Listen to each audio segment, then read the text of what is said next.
And that seems to be your track record. You can shake your head all day long. Don't shake your head at me. You understand? That's the court's order. Do you have a GPS now or not? No, Then sit over there. Thank you. You're not leaving until we know that the community can be safe when you're walking about misusing firearms. Shame on you. Tell Mr. Adams that we're here. There's a hearing, and I'm going to place his client in jail because he doesn't have the GPS device. That's important. He can't be trusted to amble about the community. He's got too many misuse of firearm charges that keep him from being safe to others. Thank you. Does Mr. Adams need to come down? Yeah, we got to deal with this. Oh, I did. So that comes. All right. Yeah, we're going to put him in custody right now. Thank you. All right. This is an issue on, who's here from in this case, Briscoe? If anybody, Oh, good. it's a GPS device issue. He can't afford, but his file. You still have it or no? No. Here. Hold on. I got it. Those are both yes. The problem we have here is that he is charged with the use or exhibition of a deadly weapon. He is previously convicted of felon in possession of a weapon, which means he had a felony before this 2019 conviction occurred. I don't know what that is, but what I see here is again misuse of a weapon that resulted in a conviction out of Harris County, and then here is misuse of a deadly weapon, namely a handgun, again alleged in this indictment. Now, I've ordered him to have a GPS device because I want to know where he is, and I want to be able to check on him to make sure that he isn't even within breathing distance of a firearm, because he has proven unworthy of being trusted not to use a firearm irresponsibly. You can't even touch one. It's a crime. Touch it, you got it. You got another crime. The GPS device was something that I want to know where he is, and this court believes is hardly too much to ask for the safety of the community when you've been convicted of misuse of a firearm before, and then now again another aggravated assault with the use of a weapon. The states, let's see, approached him, advised the defendant was brandishing a black handgun, pointing at him, stating he would kill him. The victim was in fear of serious bodily injury, entered the residence, and it was shortly after that the defendant began to beat on the door. Somebody opened the door, and the defendant pointed the handgun at the person and used his hand to reach inside the residence and forcibly pull the person out.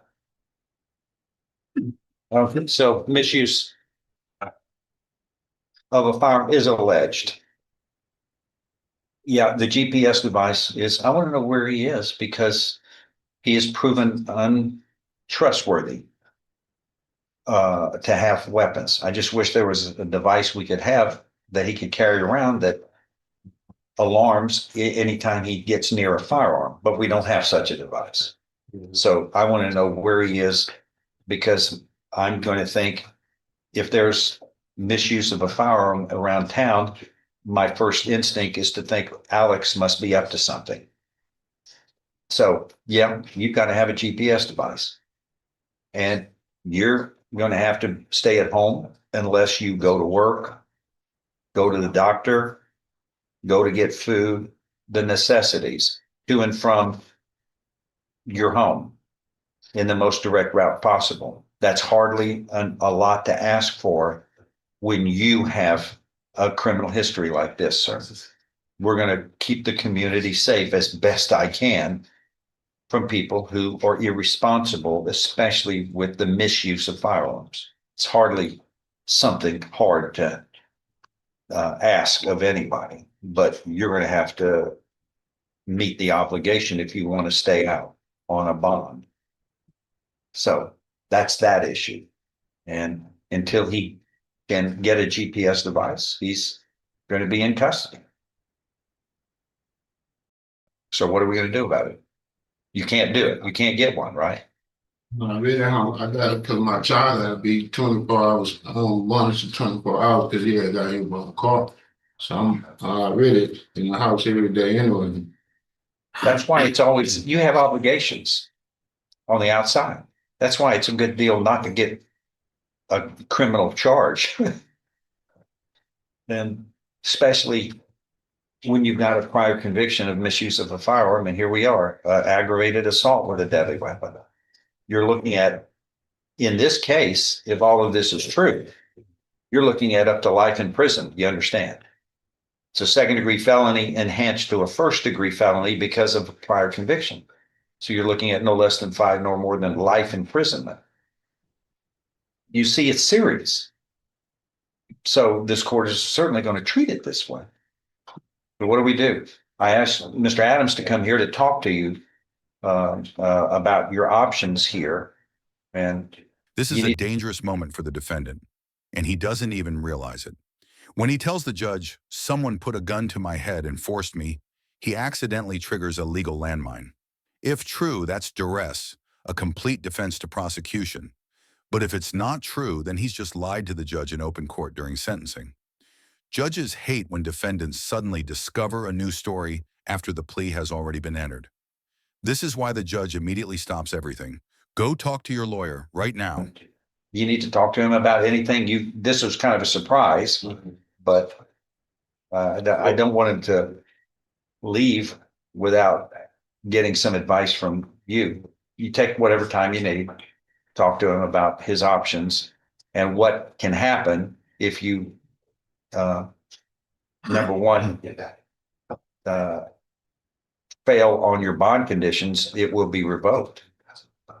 And number two, if you can't afford a GPS, it's just an obligation you have to have. You put yourself in a position where I want to know where you are at all times. If somebody's seen with a firearm, I want to know where you are to see if it was you or not, because you have a track record of misuse of a firearm. We're going to do all we can to keep this county safe as best we can from irresponsible use of firearms. Judge, I think that a possible help to this situation is that, to my understanding from talking to him, the initial fee is $300 and they have $200 every month on the GPS. If the court would be willing to waive the fees for the GPS, then he can keep the GPS on him. And he's saying that he can't afford that initial $300 payment, and then he can't afford the $200 payment each month. Well, here's the problem. I've just said it, and I'm funny about it. I opened the door for one. I opened the door for everybody. Everybody's going to be indigent, and then who's going to pay for all the GPS device? The GPS has to have, the taxpayers aren't going to pay. It's the obligation of the defendant. But that's what I do. Just like what happened earlier, that door just got open, and we're going to be doing, I'll treat people that way from here on, and I'm going to treat him and others the same way. But I'm not, it's a bar you have to jump over. That's why I advise, don't commit crimes of violence or threaten violence with firearms. And then we wouldn't have to deal with this. Sorry. And you've got your prior conviction. What was his prior felony that resulted in this Harris County conviction that caused this felon in possession? It was, What was your first felony conviction? possession of control substance. Oh, possession of control. Where, what county? It was discount. Jefferson? So, Okay. Is that what they used in the indictment here in Harris County as your prior That's what- conviction, the that's it. illegal possession of a controlled substance? Okay. All right. Anybody else want to say anything? No? Did you want to talk to him while you got him here about it? Yeah. Okay, Yeah. let me, go into the jury room? Well, we can do that. Okay. Let me get. Then I want to go with the Leo's case here. All right, come on. What are you, a couple of things. Number one, what are you doing to get Mr. Cover his information that he This is needs? it for Jefferson County. Sir? He said that this was it for Jefferson County. So let me, I'm Okay. gonna see if I can figure it Thank out. you. Your Honor, Go we've already provided in 2231, and we have the discovery ready for him to view today, as well as to get all the copies of the pretrial notice that the state has filed, and that's in 2232, the theft case. Those are the only two charges you have, right? And correct. okay, Oh, I'm a standby counsel in this case. I'm just. Stand by. I'm a standby. Good deal. And okay, he's filed some new motions for speedy trial. Here's the deal, whatever these aren't going to delay this Watch trial. how fast the story collapses. Moments after claiming he was forced at gunpoint, he admits, "That didn't really happen. I was just nervous." This is exactly why judges drill defendants so hard about details. Credibility matters. When your explanation shifts this dramatically, it signals to the court that you're not taking responsibility. You're grasping for whatever excuse might reduce your sentence. And nothing gets a judge's guard up faster than a defendant who begins changing the facts after the plea bargain is locked To in. delay this trial. You're set for November 3rd and you're going to be ready, right? Okay, I'm ready. I'm Good. ready right now. Good. Here's my question. It's first on the list. Okay, It's priority. I do have a question. Yes, sir. All right. Now, I didn't know until September the 18th that these two weren't going to be tried together. Every time I've been to court, they've been on both of them together. Yeah. When I got On- rid of the lawyer, they were both of them. Trials are never tried together in this court. This is this court's decision. There's an assistant district attorney called Nealon that in her response on my mandamus told the Ninth Court of Appeals that these two cases were being tried together, that I was going to go to trial in Who's July that? on them. Who's, Okay, now I've never heard anything about this theft case until 3 days before the 2 years. On the SPAR discovery on 2231, when did you first hear about this theft case? that they was going to be separated, no, September the 18th. No. Every time I've been here, they've been together. Yes, sir. When we have pretrial hearings, we put them together. That's normal and customary. Otherwise I'd have a hearing on one and then I'd stop and then I'd have to do a separate hearing on the other. That, which we don't have. Hold on. We don't have the wherewithal to do that. So I put pretrial hearings together. You can shake your head all day. Well, I don't Okay. understand. But That's when it why- comes to trial, this court's decision Mhm. is you don't have a right to try them all at one time.